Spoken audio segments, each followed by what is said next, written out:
感谢林一群小伙伴加入频道会员的激情支持。大家好，我是马丁，今天给大家带来《名侦探柯南》TV 版第13集，海外称版第14集，奇怪的寻亲杀人事件。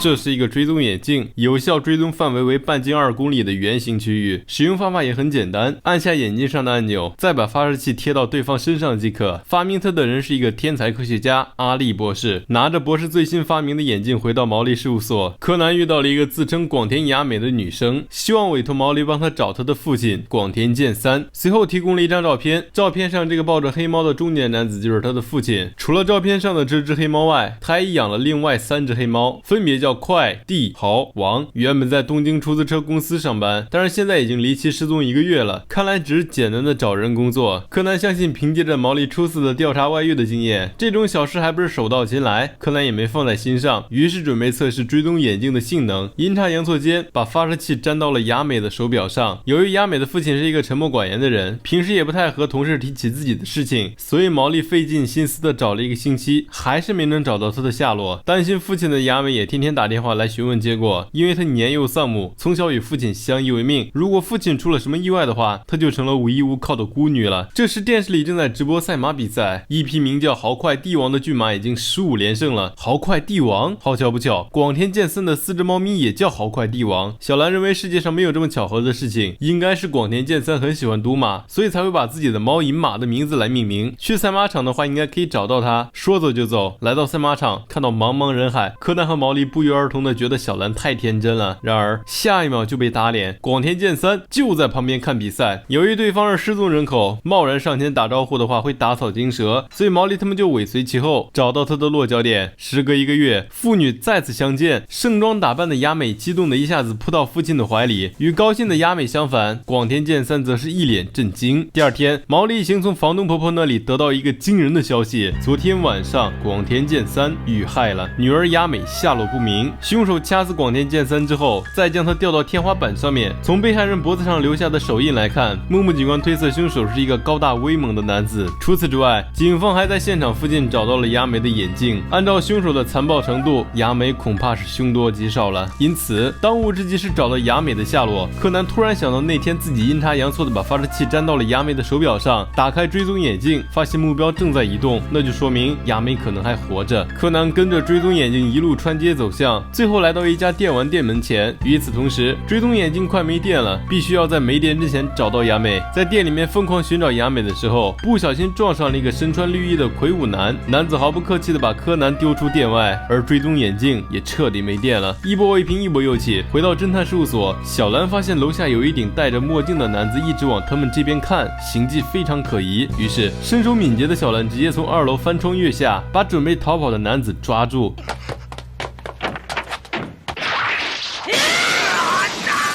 此人不是别人，正是在广田健三公寓附近徘徊的男子。想到木木警官推断凶手是一个身材高大的男子，所以凶手是他吗？墨镜男极力否认，之所以打扮的一副黑社会老大的样子，是因为长着一张娃娃脸，没有威信力。其实他和毛利一样，是一名侦探。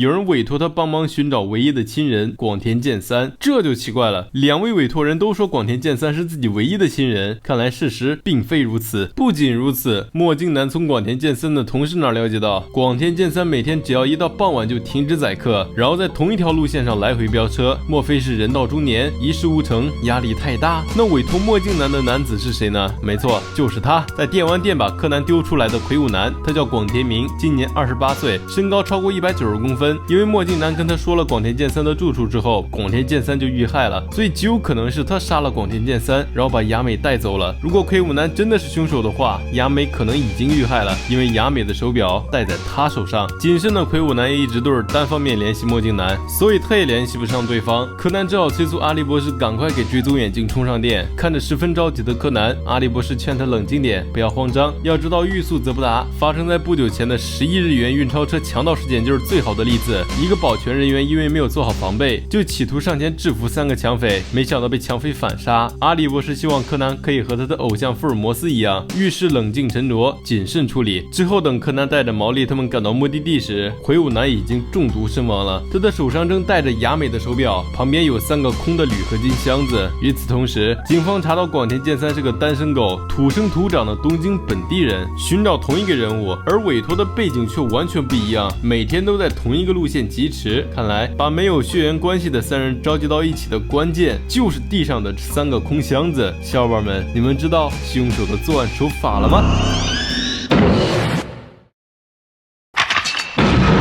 没错，这3人就是抢劫10亿日元的劫匪。广田健三每天开车在同一个路线疾驰，是为了练习逃跑。按照目前的情况来看，应该是抢劫成功后，广田健三背叛其他2人，独占金钱逃走了。另外，劫匪为了找出他的下落，只好寻找侦探帮忙。找到他的下落之后，魁梧男杀了健三，现在魁梧男又遇害了，所以冒充广田健三女儿的雅美恐怕是这件事的主谋。雅美带着10亿日元逃到哪里了呢？柯南回想到刚刚进电梯时撞到的那个女生，这才恍然大悟，虽然发型和气质都变了，但那个体型和行李的量就是雅美。为了插队坐出租车追上雅美，小兰谎称父亲出事，需要前去救援。弄清楚了案件的真相，柯南这才想到第2次见雅美的时候，之所以觉得雅美气质有点不一样，是因为找到了广田健三，他既紧张又匆忙的赶来，所以乔装的并不完全。广田健三的表情也不是惊讶，而是害怕同伴报复。尾随雅美来到一个小巷子，只见雅美两手空空的在和一男子见面。从2人的对话中得知，广田雅美的真实姓名叫宫野明美，这个叫玉田的男子才是真正的幕后主使。他经常大量召集一些志同道合的社会人员，让他们分组进行抢劫，事成之后再将他们灭口。特别是像魁梧男这种四肢发达、头脑简单的成员，就像一个不定时炸弹一样，威胁他的安全。广田健三应该是有所耳闻，所以才会先下手为强，背叛组织。不过很遗憾，从他加入组织开始，生命就进入了倒计时。他们都是组织随时可以抛弃的无关紧要的棋子。意识到这一点之后，雅美想用抢到的10亿日元的下落作为条件脱离组织。可玉田不这么认为，他的想法很简单，钱没了可以再抢，但是雅美要是还活着，他就永无安宁之日。就在他准备开枪射杀雅美时，柯南出手了。